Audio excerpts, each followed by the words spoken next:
Hello and welcome to my channel, Babbling Books. If it's your first time here, my name is Elaine.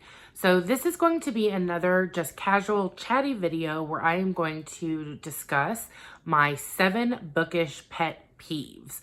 Now, I, of course, could probably do more than 7, but these are the ones that bother me the most. I was going to put this video up last week, but my daughter got sick. She caught some sort of respiratory virus. Thank God it wasn't the flu or COVID. And she missed an entire week of school. So this is Monday morning when I'm filming this. And I've really been looking forward to doing another chatty video. So let's get into it. So my first bookish pet peeve is judging other people's reading choices. So this one bothers me a lot.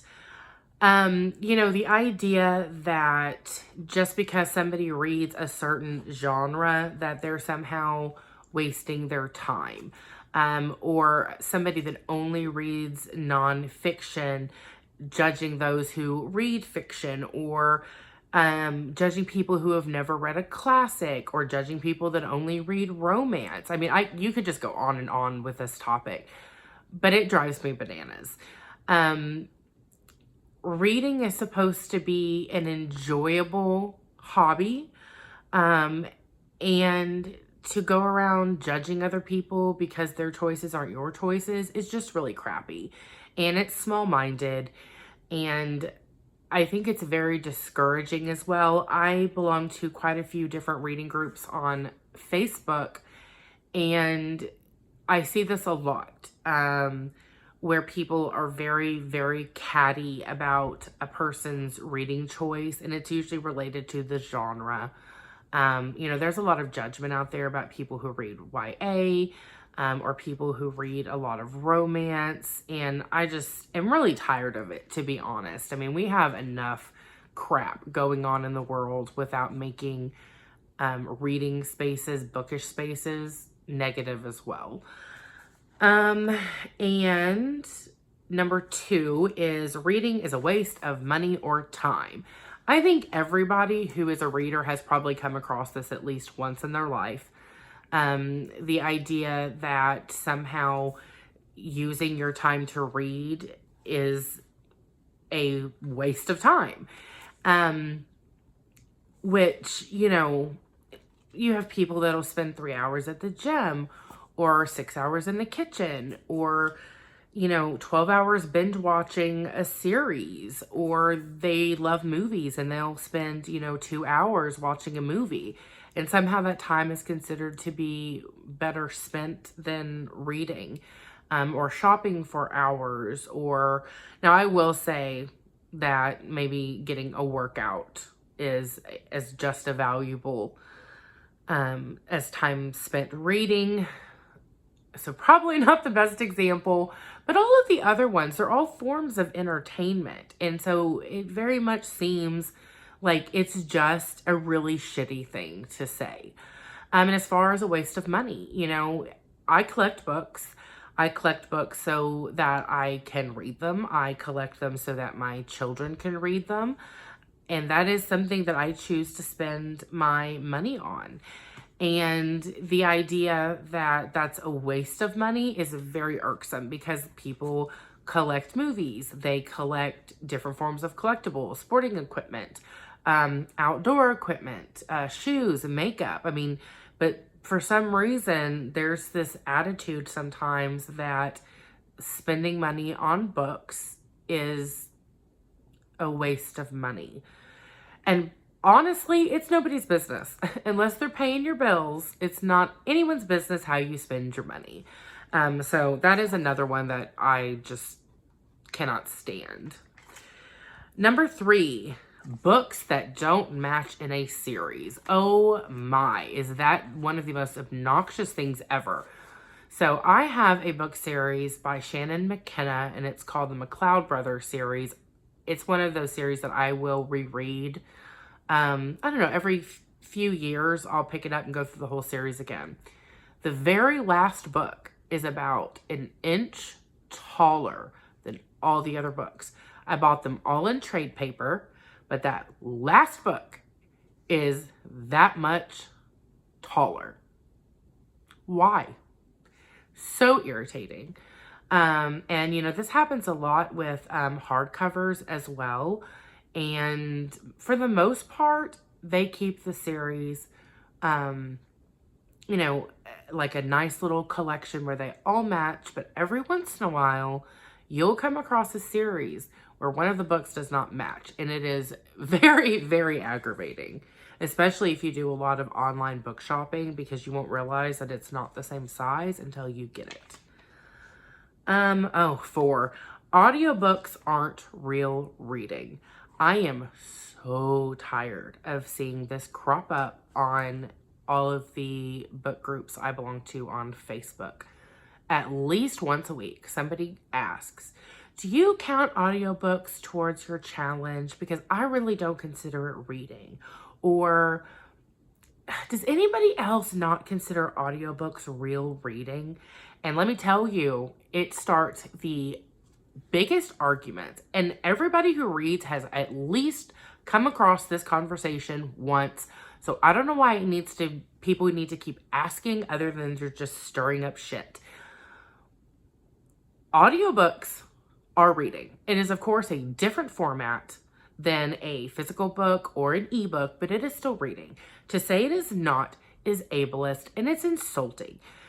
People that have difficulty with their vision, people that have difficulty holding books, people who spend a lot of time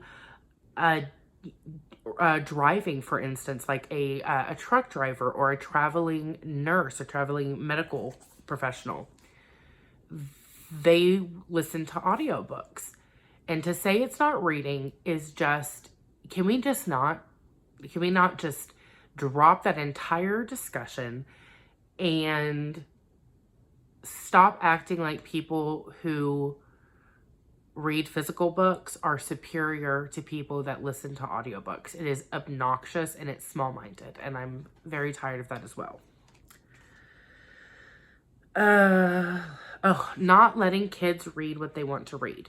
Now, I will say that as a parent, I still try to monitor that what my kids are reading, that the subject matter or things happening in the book are age appropriate, because obviously I think that's part of my job, and no judgment for parents that don't censor. That's your children and you raise them however you want to. That's just something that we have chosen to do. But I have run into this problem with other parents and sometimes with teachers, where, like, for instance, my daughter, she loves graphic novels, and there's this idea that that's not real reading and that she needs to read a chapter book for it to be considered real reading, or the idea that something like Captain Underpants is not real reading and they need to be reading like the Boxcar Kids or Anne of Green Gables. And those are fantastic books. I love Anne of Green Gables. I hope one day my daughter would like to read Anne of Green Gables. But right now, she's comfortable reading graphic novels. And I want to encourage a love of reading, or at least a tolerance of reading, so she can read all the graphic novels she wants to. And I'm not going to imply that that makes her less of a reader. And so I really do think that that's an area that needs some improvement. The idea that children need to read a certain kind of book. Reading is reading. And if a child, starts reading graphic novels, well, that's one step. That's one step that could lead to a lifelong love of reading. Or if they only want to read, like I said, Captain Underpants, which is a kind of a silly book, but that's still a step in the right direction. And to discourage it is probably going to do a lot more damage in the long run. Excuse me, I'm so sorry. It's going to do a lot more damage in the long run than just letting them love what they're reading. And then after that, we have the idea of there being books for guys and books for girls. And this is another thing that I've come across on those book groups on Facebook. There will be a wife or a girlfriend that'll ask, and sometimes a daughter, that will ask for book recommendations for their male partner. And they'll be specific, and they'll say something like, my personal experience was I was looking for vampire books where the main character is either a vampire or a werewolf, because my husband really likes that. And another time I was looking for books where, lit RPG, where a character goes into like a video game. And I kid you not, every single person that responded to me recommended like Clive Cussler and like Jack Reacher's books, Jack Ryan. And it was so strange because it was so far removed from the type of books I asked for, but they were typical male books. And I was really surprised, to be honest, because it's 2023. And my husband enjoys reading like the Jared Ward series, the Black Dagger Brotherhood. Well, they're romance novels, but they're urban fantasy. And he really enjoyed that series. The Anita Blake books, which, I mean, those are kind of gender neutral. That's what I'm trying to get away from. They should all be gender neutral. But there's this idea that a book that has a romance as a main plot is more female-oriented. And books with lots of action and adventure and shooting and all that kind of stuff, male characters, that the main character is a male, that those are more male-oriented books. And I really just think that needs to stop. It just needs to be done. It just needs to be done. So another big pet peeve. And the last one, overpowered characters. So this happens a lot in fantasy, somewhat in sci-fi, but mainly fantasy. So you'll have a character that he starts out relatively normal. They could have some sort of powers, but there's nothing overpowered about them. They're not, like the boss yet. They're just maybe learning to use their power, or the power they have is relatively ordinary, or maybe it's extraordinary, but it's not very powerful yet. And then as the series progresses, especially once you get usually past maybe like book 7 or 8, all of a sudden the character has acquired so many powers that they're godlike. And it really, in my opinion, it makes the series suffer, because when you have such an overpowered character, there's not a lot of trials to overcome. And a lot of the times the focus goes from the character fighting and overcoming obstacles and focuses more on the relationships. And as I'm speaking, this very much reminds me of the Anita Blake series. I was a huge diehard Anita Blake fan. I still love the beginning of that series, but she eventually became so overpowered, and the focus of the book shifted from her solving these supernatural mysteries and her being a vampire executioner. It switched from that aspect to focusing on the romantic relationships, and it really just made the book suffer, in my opinion. So, yeah. Now, there's a lot of absolutely wonderful things about, books and the reading community.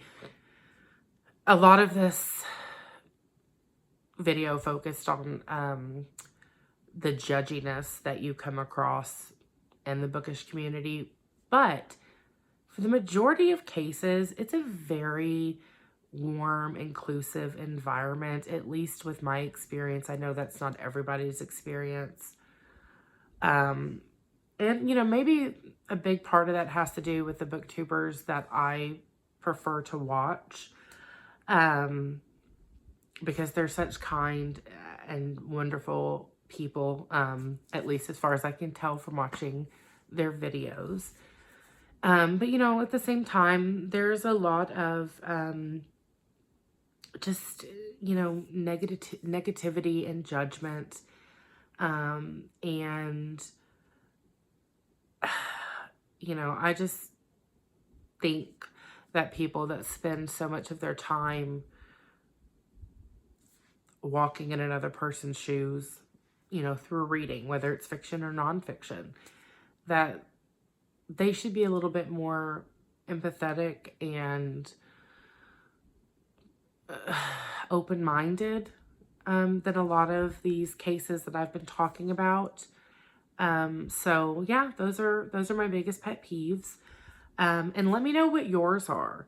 Because I'm pretty sure that all of us could come up with at least 5 relatively quickly. So yeah, drop a comment down below. Let me know. If you've been enjoying my videos, please subscribe. I'm working on trying to get some more views. I'm not discouraged. I really enjoy making these videos. So I'm going to continue even if I stay at 43 subscribers for another year. Because I really just enjoy bringing books to other people. I love talking about books, and I really enjoy the BookTube community.